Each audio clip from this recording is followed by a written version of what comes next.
What does collapse feel like before it happens? Not loud, not sudden, it feels functional, efficient, predictable. It feels like Germany. For decades, Germany has been praised as Europe's economic powerhouse, a model of order, discipline, and industrial brilliance. But beneath the engineered surface, something is off. Systems don't crash when they're chaotic. They crash when no one expects them to. Germany is a country obsessed with systems. Everything from garbage disposal to tax registration is layered in protocol, process, procedure. At first glance, it feels like civilization done right. But perfection has a cost. And sometimes the more flawless a machine appears, the more blind it becomes to its own cracks. Germany's systems aren't always efficient, they're just rigid. The country runs on legacy, on rules that were written for a world that no longer exists. And when systems refuse to evolve, they begin to decay. Not with noise, but with pressure. To the outside world, Germany still looks composed, polished, predictable. But step inside the machine, and the gears are grinding. The post-war economic miracle is aging. Manufacturing giants are shrinking. Tech innovation is trailing. And energy, the lifeblood of industrial Germany, is no longer guaranteed. Germany built itself on exports, on cheap Russian gas, on global demand, but in 2022, the pipeline slowed, inflation rose, confidence cracked. Now, even the mighty Mittelstand, the backbone of Germany's economy, is feeling the pressure. Innovation needs risk, but Germany is allergic to risk, and without bold reform systems built to last, begin to lock people inside them. To live in Germany is to live with pressure, not of chaos, but of control. Everything must work, be on time, be correct.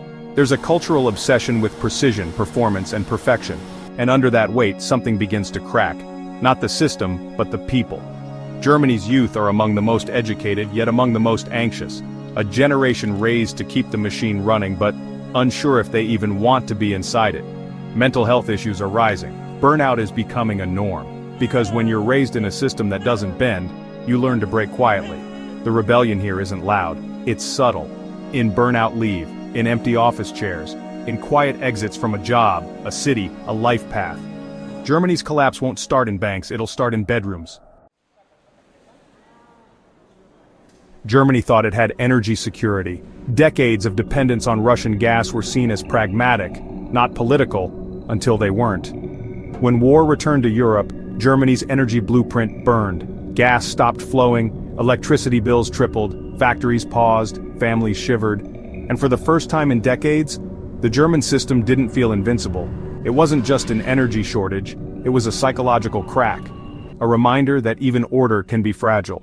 The winter wasn't the collapse, it was the whisper of collapse, a stress test, and the results were chilling. Germany's soul is shifting. Once monocultural, now it's a mosaic. But identity, like economy, doesn't change without resistance. The influx of migrants, refugees, and skilled laborers has changed the streets and challenged the mirror. The tension isn't just about policy, it's about belonging. Who gets to be German? Who decides what German means? When identity is questioned, stability wobbles. For some, this is progress. For others, it feels like erosion. In that contradiction, social friction builds. And friction, if unaddressed, becomes flame. Integration without inclusion is just another system. And Germany already has enough of those. For generations, Germans trusted their institutions. Trust wasn't emotional, it was engineered. Built into law, process, reliability, but the cracks are no longer invisible. Healthcare systems overstretched, pensions uncertain, bureaucracies sluggish, and the question echoes louder: can the system still deliver? COVID was more than a health crisis. It was an institutional stress test, and the system, built for compliance, struggled when asked to be compassionate. Germany's institutions were designed to protect the system, but people want institutions that protect them. The buildings are solid, the forms are perfect, but the faith is fading. And once faith breaks, even the most engineered systems can fall.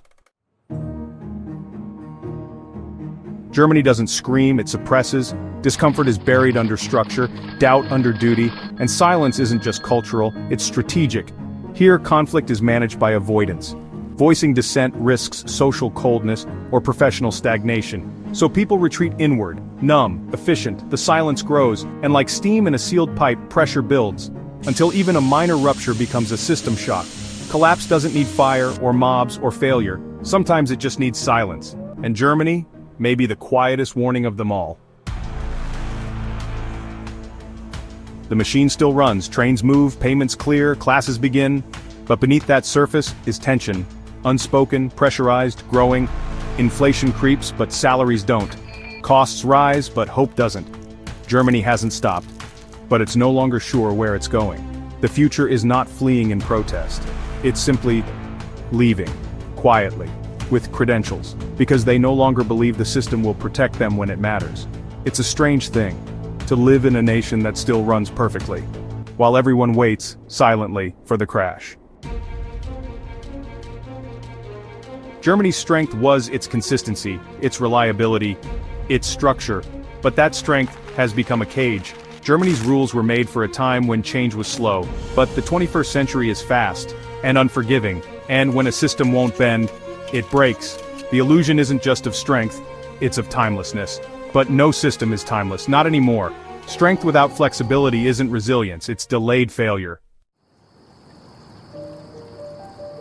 Not all collapses look like riots. Sometimes collapse is emptiness. A chair that's no longer filled, a streetlight that takes longer to be fixed, a silence in the room that was once noise. The system hasn't exploded, it's evaporating. One retiree, one immigrant, one closed business at a time. Germany isn't burning, it's dimming. And in that dimness, many still don't realize it's happening. Collapse isn't the failure to act, it's the illusion that action is coming, when it never does. And for Germany, the warning signs aren't alarms, they're absences. This is how it begins, not with chaos, but with endurance. A nation that doesn't collapse overnight, but slowly stops believing in tomorrow. The pause before collapse isn't stillness, it's motion without meaning, a routine that no longer serves purpose. This is the silence before the break, when things still work, but no one truly trusts them to. And yet, there is one question left unanswered. Is collapse coming, or are we already inside it, and we simply haven't heard it yet, because we've mistaken the hum of function for the sound of safety. Systems don't crash when they're chaotic, they crash when everyone thinks they won't.